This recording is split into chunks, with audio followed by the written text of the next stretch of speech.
Bonjour à tous, bienvenue au Vigilante Culture Club, le premier podcast amateur fait par un passionné qui tourne autour de Marvel avec 100% spoiler. Euh, L'objectif de ces playlists est d'écouter selon un motif, notamment dans les transports ou en promenade, à la fois pour les débutants et pour les initiés. Si les vidéos vous plaisent, je ferai des vidéos avant et après chaque sortie de contenu Marvel afin d'étoffer la playlist. Cette vidéo, elle est dédiée à la nouvelle série de Marvel qui est Agatha All Along, située dans la saga du multivers et dans la phase 5. Alors, en première partie, nous allons parler de mon avis général. Moi, je mettrais la note de 7 sur 10 à la série, qui est proche de ce qu'on a pu voir avec la série WandaVision. Au niveau physique et multivers, la série se passe dans l'univers 199999, qui est l'univers principal du MCU. Une grosse partie aussi de la série se passe dans une dimension qui est appelée la Witch's Road, la route des sorcières, qui est en réalité une dimension qui est créée par Wiccan, le fils de Wanda, et qui se situe en dessous de la ville de Westview. Et au niveau cinématographique, il s'agirait de la série la moins chère de Marvel Television. Plusieurs rumeurs parlent de moins de 40 millions et apparemment, selon plusieurs rumeurs aussi, il y a une forte rétention des téléspectateurs. En partie 2, nous allons parler de l'intrigue de la série. Alors, premièrement, il y a plusieurs événements qui vont sortir Agatha de son sort. Donc à la fin de WandaVision, donc il y a Wanda qui jette un sort sur Agatha. Et donc après la mort de Wanda supposée dans Doctor Strange in the Multiverse of Madness, on a donc Agatha qui est toujours coincée dans son sort, qui joue un peu le rôle donc de Agnès, la gentille voisine, qui est devenue une inspectrice de police et qui enquête sur la mort d'une femme qui ressemble à Wanda. Elle reçoit la visite d'une étrange personne qui n'est d'autre que Rio Vidal, la sorcière verte originale. Et après qu'un jeune homme ait tenté de la cambrioler, elle sort de son sort et découvre que ce jeune homme, il a ce qu'on appelle un sigil qui est apposé sur lui qui l'empêche de révéler son identité. Alors ensuite, les deux compères, ils souhaitent partir dans la Witch's Road. Donc ils réunissent donc un sabbat. Plus tard, en fait, on va apprendre que ce jeune homme, c'est Billy Kaplan Maximoff. Alors, en fait, il a le corps de Billy Kaplan, qui est un jeune homme qui est mort proche des événements de Westview, donc pendant son adolescence d'un accident de voiture. Et c'est Billy donc Maximoff qui a été créé donc dans le X par Wanda. Et lorsque le X, en fait, il a été supprimé, son âme, elle s'est réincarnée dans le corps de Billy Kaplan. C'est un peu compliqué, mais voici les explications. Et en fait, on voit que la Witch's Road, elle offre des défis à ceux qui l'arpentent, et s'ils arrivent au bout, elle exauce leurs vœux.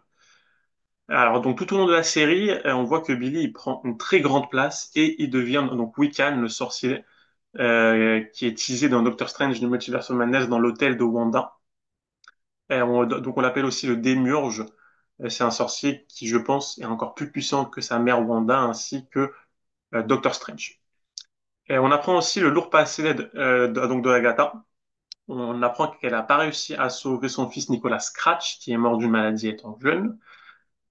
On apprend que c'est Agatha et son fils qui ont créé cette arnaque de la Witch's Road, qui n'est d'autre qu'une balade, qui n'existe pas, mais c'est donc Billy en fait qui l'a créée grâce à ses pouvoirs donc par la suite. Et on apprend qu'Agatha, elle volait et elle tuait les pouvoirs de tous les sorcières qu'elle croisait pendant plusieurs centaines d'années. On apprend aussi qu'elle a eu donc un love interest avec Rio Vidal, qui est la sorcière verte originale, mais en plus de ça, c'est aussi donc l'entité appelée la mort. C'est une des entités cosmiques les plus puissantes de Marvel, du lore de Marvel, et qui est aussi une des principales entités cosmiques du lore de Marvel qu'on a pu voir donc notamment dans le film donc Thor, euh, euh, euh, le Thor 4, donc Thor Love and Thunder. Et à la fin, on a un dénouement qui est plein de promesses. On a donc Alice qui meurt à cause d'Agatha en essayant de sauver Billy, elle qui a toujours voulu aider les autres. On a aussi donc Jane qui retrouve ses pouvoirs. On a donc Lydia Calderu qui meurt en tuant les sorcières de Salem et en comprenant que son pouvoir semble être une errance temporelle, semblable à ce qu'on a vu avec Loki. On voit que Billy, il réussit en fait à aider Tommy à trouver un corps. On a aussi donc Rio qui réclame l'âme de Billy car il devrait être mort. Et on a aussi donc à la fin donc Agatha qui sauve Billy de la mort car elle voulait le tuer. Et donc à la fin en fait donc Agatha, bizarrement parlant, donc même si donc elle est morte, elle devient un fantôme. Peut-être car donc elle a dit en fait à Rio qu'elle ne veut pas la voir après sa mort. Et donc peut-être qu'il y a quelque chose là-dessus. Mais ce qui est sûr, c'est qu'elle devient donc un fantôme et donc elle va aider donc Billy donc à retrouver son frère et et en fait c'est quelque chose qui est semblable dans les comics car donc elle devient donc un fantôme et dans les comics elle est sa mère Wanda. Donc c'est marrant que dans la série il y a ce petit switch qui est fait et là cette fois-ci donc elle est Billy. Et ben, on a des secrets qui sont pas encore révélés. Et pour moi, le principal, c'est comment elle a fait pour obtenir le Darkhold, le livre des damnés. En partie 3, nous allons parler des personnages. Les personnages principaux, bah, c'est Agatha et son sabbat. Donc Agatha, une excellente interprétation de Catherine Hahn, mais la série aurait très bien pu s'appeler Wiccan All Along, car il y a vraiment un focus sur Wiccan et Agatha, bah, c'est limite en fait un rôle secondaire. Elle reste un vilain tout au long de la série, ce qui est bien car c'est un vilain.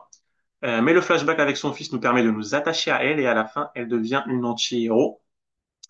C'est très intéressant aussi de la voir devenir un fantôme à la fin, donc comme dans les comics. On a aussi donc Billy Kaplan Maximoff qui devient un sorcier très puissant. Dans la série, ce qui est bien, c'est que beaucoup de parallèles sont faits avec ce qu'on a pu voir avec sa mère dans la série donc WandaVision. On a donc Rio Vidal qui est la mort. Donc elle est à la fois la sorcière verte originale et à la fois donc une entité cosmique. Son rôle, il est très timide dans la série, mais de rumeur, on devrait la revoir dans d'autres projets, ce qui est normal car c'est une grande entité cosmique et je pense que ça serait très intéressant. Et on a ensuite donc Lilia Calderu, donc Jennifer Clegg et Alice. Donc Lilia, donc ce qui est intéressant, c'est qu'elle a donc un pouvoir qui est proche de l'errance temporelle de Loki. Donc sur Jennifer Cale, ce qui est intéressant, c'est qu'elle mentionne Mephisto. C'est la première fois qu'on entend parler de lui dans un projet Marvel. Donc dans le MCU, je parle. Et elle est aussi dans les comics la cousine de Johnny Blaze, qui est un Ghost Rider. Donc peut-être que nous la verrons dans un prochain projet afin d'introduire dans Ghost Rider, et je l'espère dans le film Blade. Et on a aussi donc Alice qui meurt assez tôt dans la série. C'est un peu dommage parce qu'on n'a pas tellement développé ce personnage que j'ai trouvé très intéressant. Sur les personnages secondaires, on a les parents de Billy Kaplan. On a le petit ami de Billy Kaplan qui s'appelle Eddie. Donc tout au long de la série, en fait, on a l'impression que c'est le Skrull Hulkling, mais en fait, apparemment, il y a eu des déclarations qui ont été faites de la showrunneuse de la série qui a dit que ce n'est pas Hulkling. Et on a aussi le retour de Quicksilver et on a aussi donc Mephisto qui est mentionné par Jim. En partie 4, maintenant, nous allons parler des théories pour la suite. La principale question qu'on se pose, c'est est-ce que donc Agatha avec Wiccan, ils vont retrouver donc Tommy alias Speed. De rumeur Speed, il devrait apparaître dans la prochaine série de Marvel qui est Vision, qui devrait sortir de rumeur en 2026. Et aussi de rumeur, on a donc une série qui va être donc Wonder Man et on sait que dans les comics, donc Wonder Man, il a une grosse proximité avec ce lore et avec les personnages de Wanda, ainsi que de Vision. Donc peut-être que dans peut-être que dans cette série, donc on en apprendra plus sur Wanda. Donc parce que donc je vous rappelle que Wanda elle est toujours supposée morte et on a très peu d'informations fiables sur elle.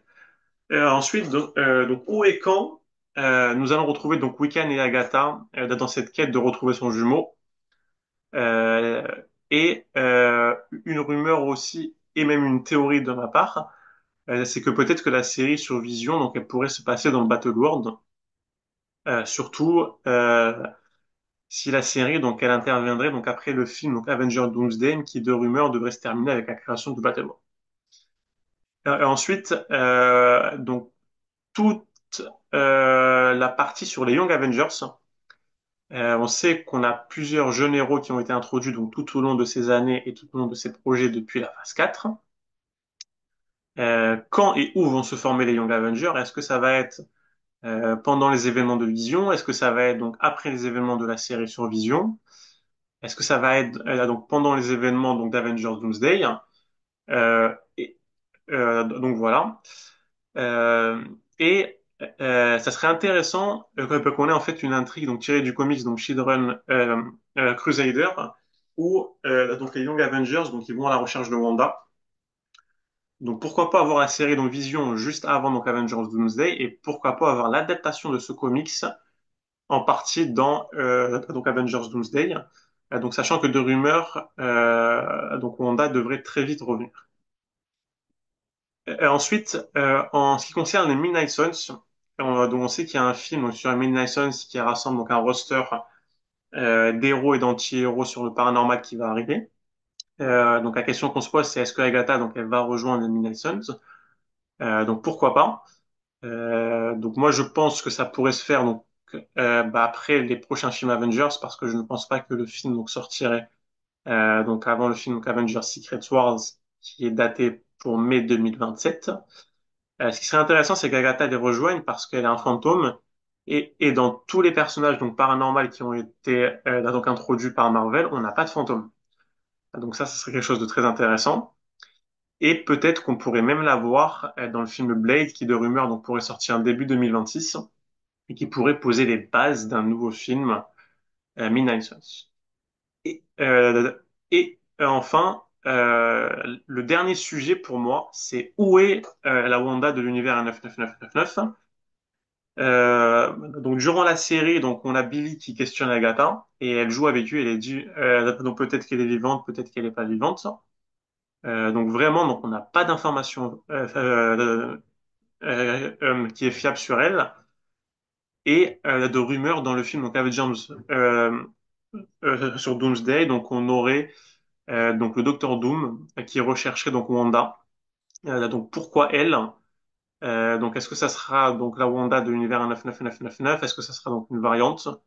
Donc beaucoup de questions se posent autour de Wanda et pour le moment donc on n'a pas de réponse, mais je pense qu'on les aura dans les prochaines productions. Donc n'hésitez pas à me poser des questions en commentaire. Merci pour les pouces bleus et abonnez-vous pour ne rater aucun numéro du podcast. Merci à vous.